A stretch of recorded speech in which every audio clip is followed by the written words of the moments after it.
안녕하세요. 넌지시 알려드리는 친절한 박우영입니다. 며칠 전에 어떤 사용자분께서 컴퓨터로 게임을 하던 중간에 오류 메시지가 나오면서 바탕화면으로 튕기거나 아니면 블루 스크린이 발생하면서 재시작되는 경우에 대해서 문의를 해주셔서 제가 그 내용에 대해서 댓글로 안내를 진행해 드렸는데, 아무래도 댓글보다는 영상으로 안내를 해드리는 것이 조금 더 알기 쉬울 것 같아서 이렇게 영상으로 안내를 해드려 보도록 하겠습니다. 그래서 오늘 영상의 주제는 게임이 꺼질 때, 그러니까 게임을 잘 진행하다가 갑자기 꺼지는 경우, 꺼진다는 것은 뭐 바탕화면으로 오류가 나면서 튕겨나오거나 아니면은 블루 스크린을 내면서 컴퓨터가 재시작되거나 아니면 꺼지거나, 뭐 게임뿐만이 아니라 컴퓨터가 잘 동작하다가 뭐 작업을 하다가 꺼지는 경우에도 활용해 볼 수 있는 사항들일 거예요. 제가 안내해 드리는 것에 뭐 특별한 순서를 가지고 있는 것은 아니고요. 조금 덜 귀찮고 비용이 조금 들어가는 순서대로 안내를 해 드리려고 하고 있거든요. 그런데 만약에 의심되는 부분이 있으시면 그 부분 먼저 진행하셔도 딱히 문제가 될 것은 없습니다. 먼저 그러면 확인해 봐야 될 것, 특히 요즘 같은 여름철에 제일 먼저 확인해 봐야 될 것은 컴퓨터 내부 온도를 확인해 보는 거예요. 컴퓨터 내부 온도를 확인해 보는 제일 유명한 프로그램은 HW 모니터, 하드웨어 모니터라는 프로그램일 겁니다. 하드웨어 모니터를 보통 구글 검색하셔서 홈페이지로 들어가시는 게 좋아요. 이런 응용 프로그램들은 홈페이지에서 받으시는 것이 제일 안전하죠. 영어로 되어 있지만 보통 다운로드라고 적혀 있는 부분은 다 있을 테니까. 이 홈페이지에서는 뭐 프로 버전도 있지만 왼쪽 중간에 있는 ZIP, English로 되어 있는 부분이 무료 버전을 다운로드하는 버튼일 겁니다. 하드웨어 모니터 언더바 1.40.gb죠. 다운로드 나우를 누르면 다운로드가 바로 되거나 다운로드 받을 수 있는 창이 나오죠. 일단 제 컴퓨터에 저장을 하고요. 저장된 파일을 실행해 보겠습니다. 그러면 여기 32비트용 프로그램과 64비트용 프로그램이 압축이 되어 있네요. 그냥 바로 64비트용으로 실행을 해 볼게요. 제 컴퓨터는 64비트 컴퓨터이기 때문에 64비트용 프로그램으로 실행을 합니다. 그리고 뭐 사용자 계정 컨트롤 같은 것이 나오면 예를 눌러 주시고요. CPU ID에 하드웨어 모니터라는 프로그램이 실행이 됐습니다. 참 여러 가지 항목들이 나와 있어요. 여러 가지 항목들을 세부적으로 보면은 뭐 세부적으로 볼 필요는 없겠지만 맨 먼저 메인보드에 대한 부분, 중앙 처리 장치 CPU에 대한 부분, 이거는 SSD 하드디스크네요. 그리고 이거는 그 3.5인치 하드디스크, 이거는 엔비디아의 그래픽 카드입니다. 여기서 뭐 중요하지 않은 부분이 없겠지만 우리가 좀 중점적으로 확인해 봐야 될 부분은 중앙 처리 장치, 두 번째 있는 중앙 처리 장치 부분하고 맨 밑에 있는 그래픽 카드 부분이에요. 중앙 처리 장치로 들어가는 전압이나 뭐 여러 가지 값들이 표시가 되어 있을 텐데, 우리가 이번에 보고자 하는 것은 온도죠. 그래서 온도에 대한 부분만 볼게요. 온도에 대한 부분만 보자면 이 중앙 처리 장치에 지금 제 CPU에는 온도를 표시해 주는 부분이 한 부분이에요. 지금 40도, 40도, 41도로 되어 있고요. 그리고 다른 부분은 다 끄죠. 그래픽카드에 대한 부분, 그래픽카드에도 온도에 대한 부분을 놔두고 나머지를 다 껐습니다.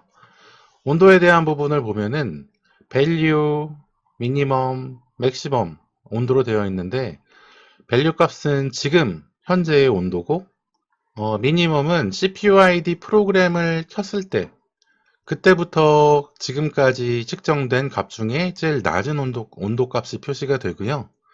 그리고 맥스 값은 프로그램이 켜진 이후로 제일 높은 온도 값이 표시가 됩니다. 그러니까 밸류 값은 계속 변경이 돼도 미니멈 값과 맥시멈 값은 그리 많이 변경이 되지는 않겠죠. 이렇게 CPU ID 하드웨어 모니터 프로그램을 켜놓고 이렇게 저와 같이 이렇게 온도 표시하는 것들만 표시되게 한 다음에 게임을 실행을 해보는 거예요. 게임은 자주 실행하시는 프로그램을 켜보는데 창 모드로 확인해 보는 것이 좋겠죠. 그리고 창 모드로 변경을 하고요.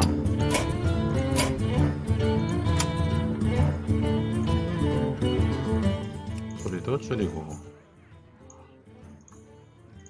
이렇게 게임을 창 모드로 켜놓은 다음에 온도가 변경되는 걸 확인을 해보는 거예요. 지금 보면은 CPU 온도는 42도, 그리고 GPU 온도, 그래픽카드 온도는 35도죠.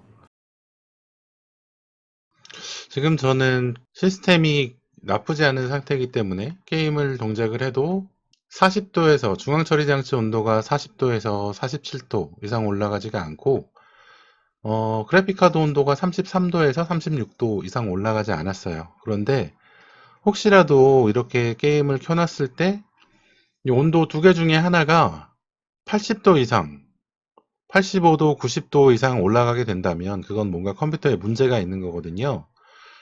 그 문제가 있을 때 특별히 어떤 문제가 있냐면은 첫 번째 경우는 컴퓨터 본체 내부에 먼지가 많이 껴서 그 냉각이 제대로 되지 않는 거예요.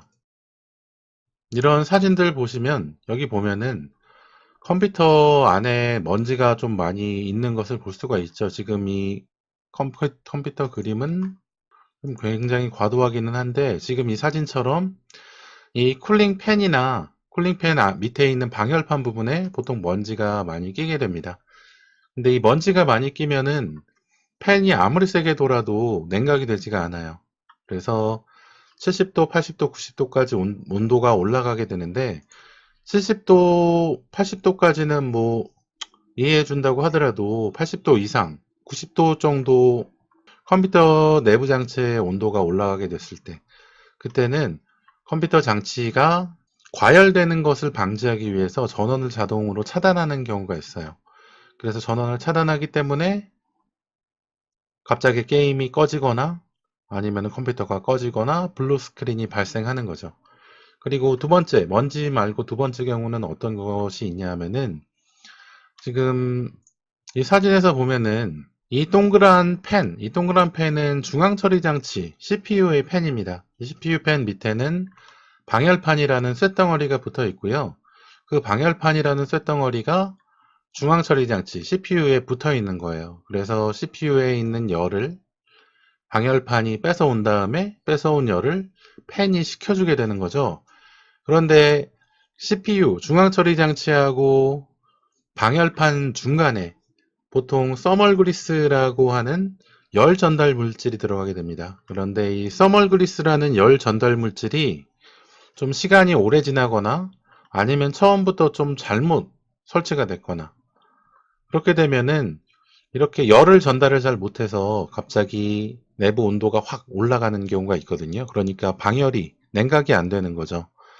그래서 그런 경우에는 뭐 직접 서멀 그리스 제도포 작업을 하실 수 있는 분이시라면은 제도포 작업을 하시는 게 좋으시고 만약에 컴퓨터 구입한 지 얼마 안 됐거나 부품을 구입하신 지 얼마 안 됐다면 서비스 센터에 문의해서 서멀 그리스 제도포 작업이 필요한지 그러면은 제도포 작업이 필요하면은 제도포를 해줄 수 있는지 문의를 해보시는 게 좋을 거고 그게 안 된다면 주변 수리점에라도 문의해서 서멀 그리스를 제도포 해보시는 것이 좋죠. 세 번째 경우는 서멀 그리스도 정상적으로 방열판하고 중앙 처리 장치나 GPU하고 연결되어 있는데 이 팬이 망가져서 돌아가지 않는 경우에 그럴 때도 냉각이 되지 않습니다. 아까 말씀드렸듯이 중앙 처리 장치하고 방열판 사이에 서멀 그리스가 정상적으로 도포가 되면 정상적으로 위치에 있게 되면은 중앙 처리 장치의 열이 방열판으로 옮겨지게 되고 이 방열판으로 옮겨진 열이 이 팬의 바람으로 인해서 냉각이 돼야 되는데 팬이 뭐 만약에 전선이 잘못되거나 문제가 생겨서 팬이 돌아가지 않는 경우, 그런 경우에도 열이 퍼지지 않고 방열판에만 모여 있다가 열이 이제 끝까지 올라가게 되면은 컴퓨터의 장치의 전원이 차단돼서 꺼지는 증상이 발생할 수 있겠죠.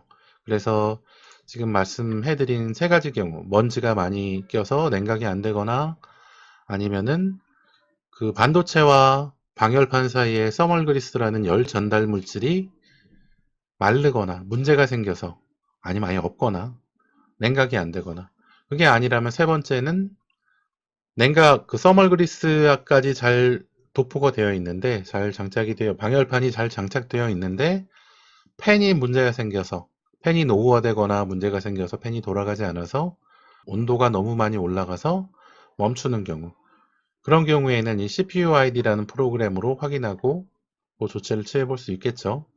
온도 문제 말고 두 번째 경우, 가끔 윈도우를 보면은 윈도우가 자동으로 업데이트를 하죠. 그리고 윈도우 업데이트 뿐만이 아니라 그래픽카드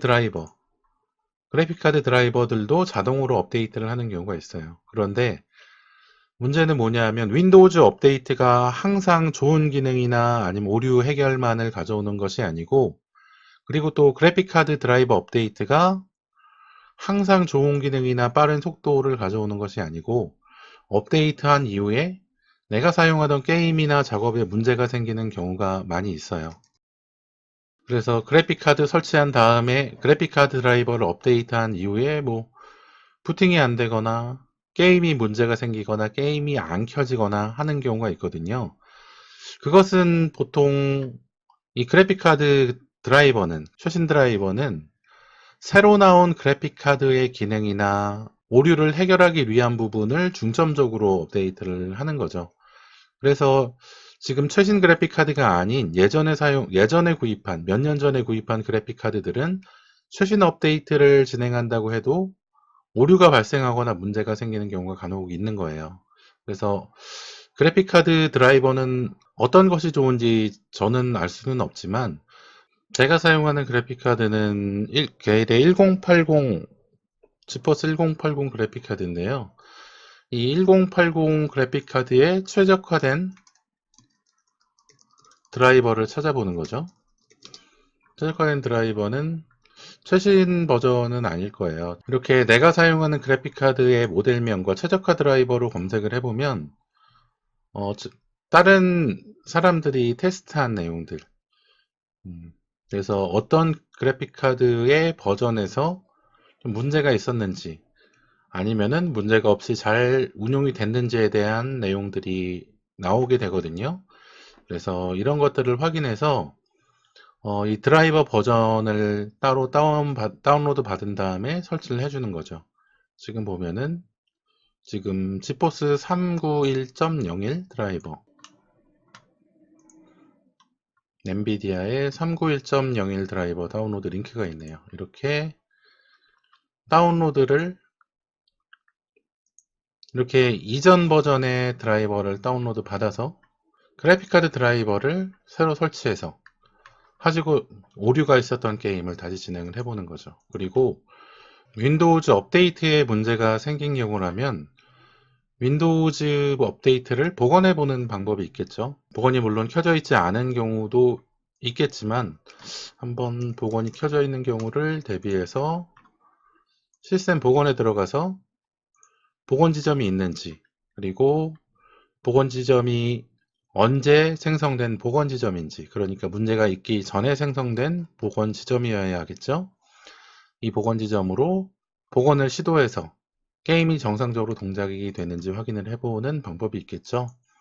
근데 만약 업데이트 이후에 문제가 생기고 복원 지점도 없는 상태라면, 만약에 업데이트 때문에 문제가 된 것이 확실하다면 뭐 윈도우즈 다음 업데이트를 기다려 보거나 아니면 윈도우를 재설치해야 되는 방법밖에는 없을 거예요.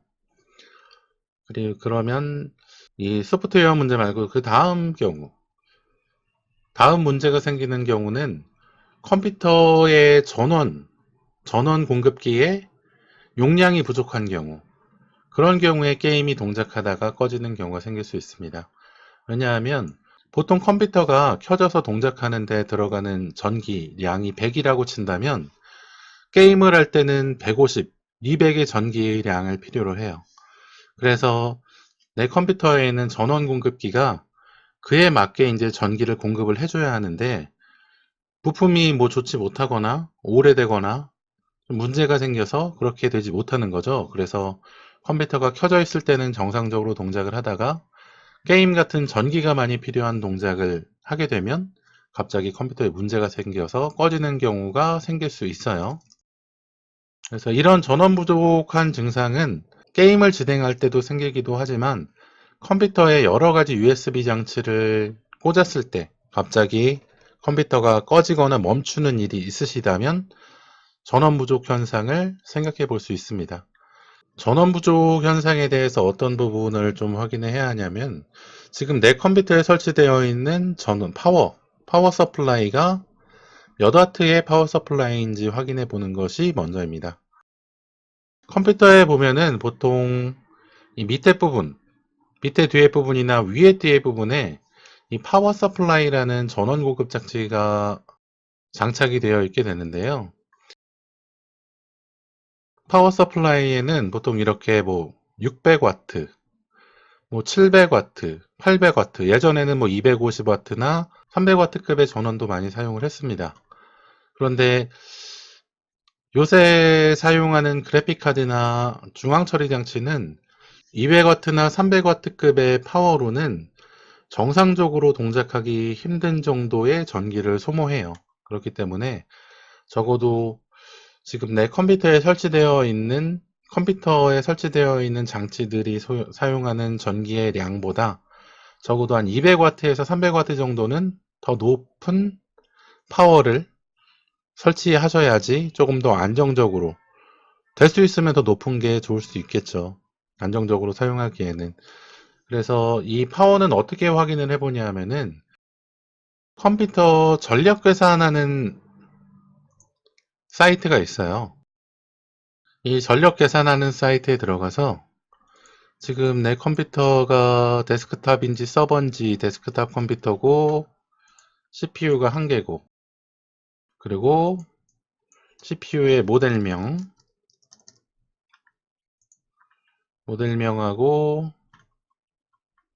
메모리가 몇 개고,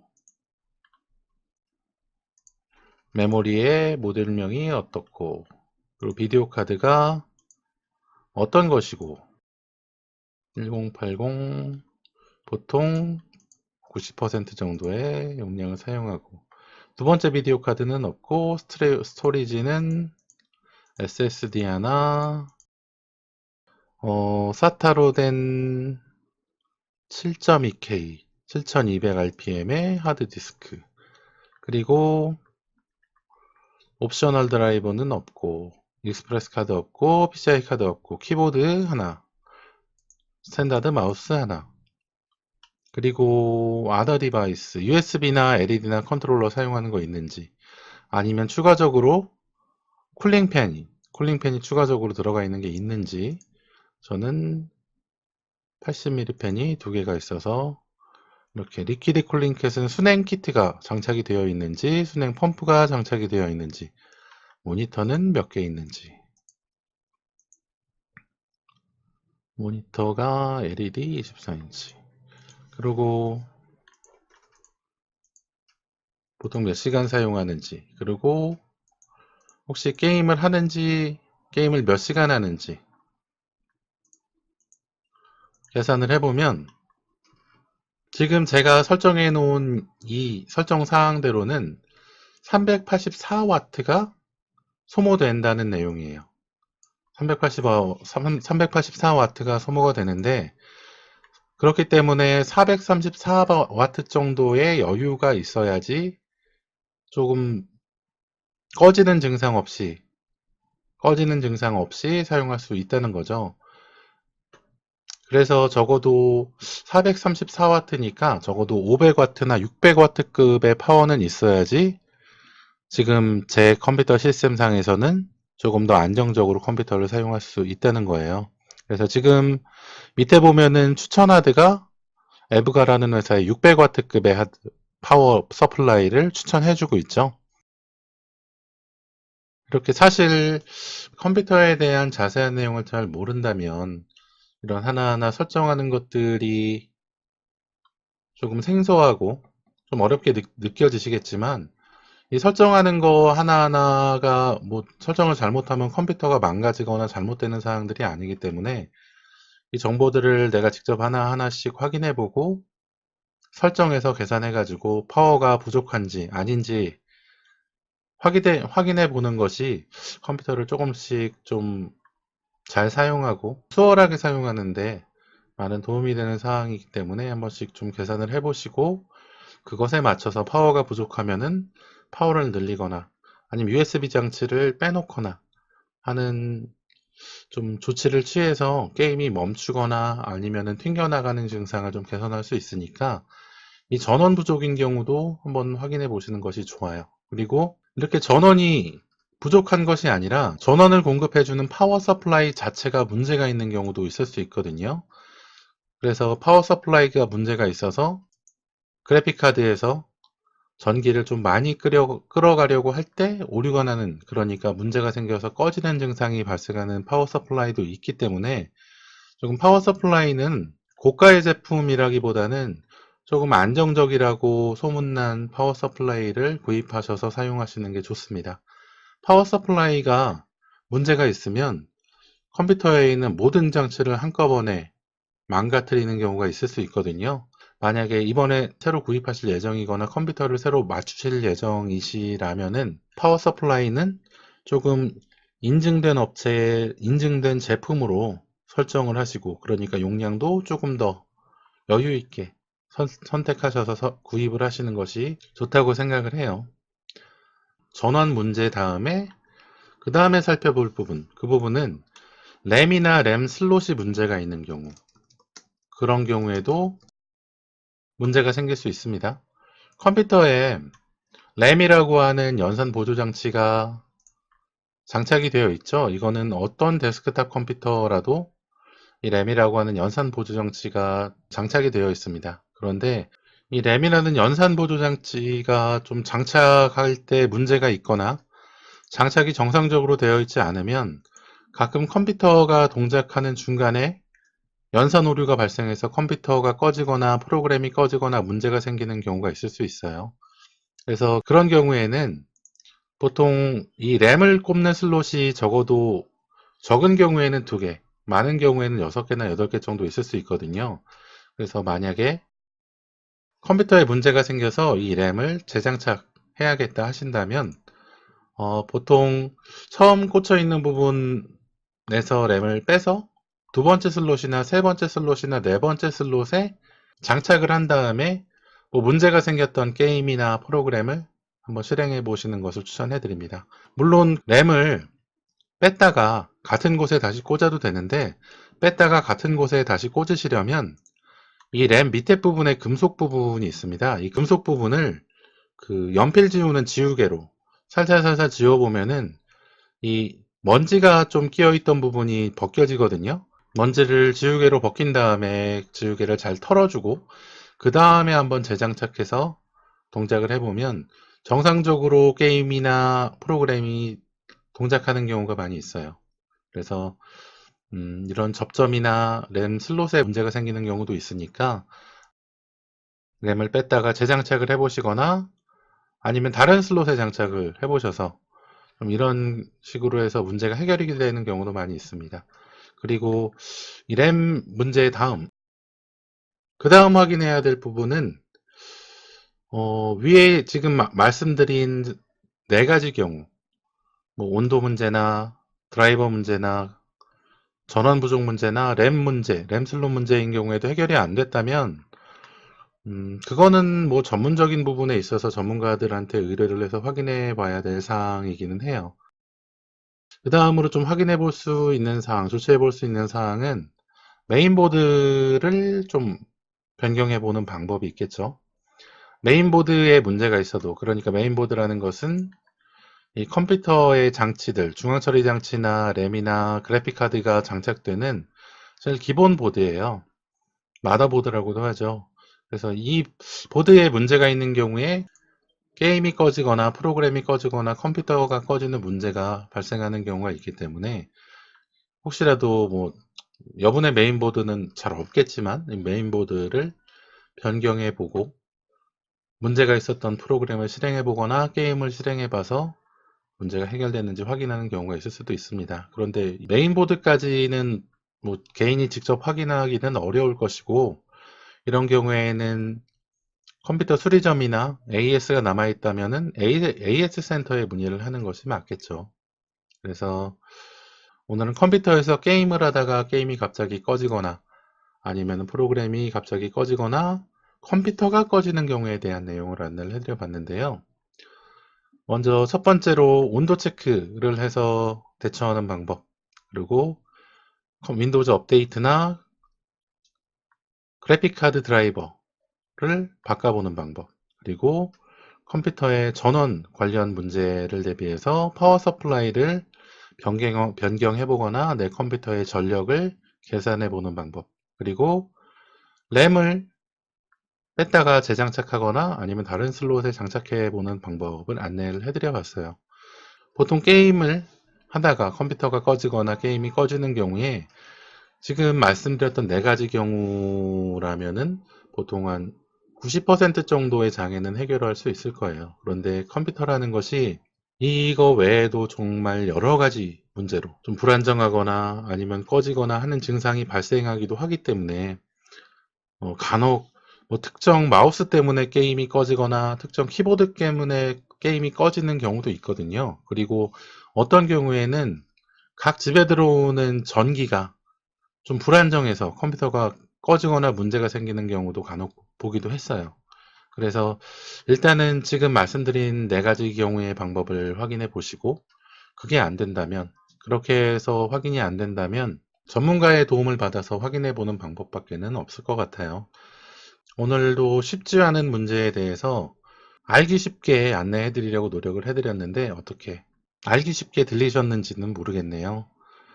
그러면 게임이 꺼져서 고생하시는 모든 분들이 좀 쉽게 해당 증상을 해결해서 즐거운 게임을 하실 수 있기를 바라면서 오늘 영상은 이만 마치도록 하겠습니다.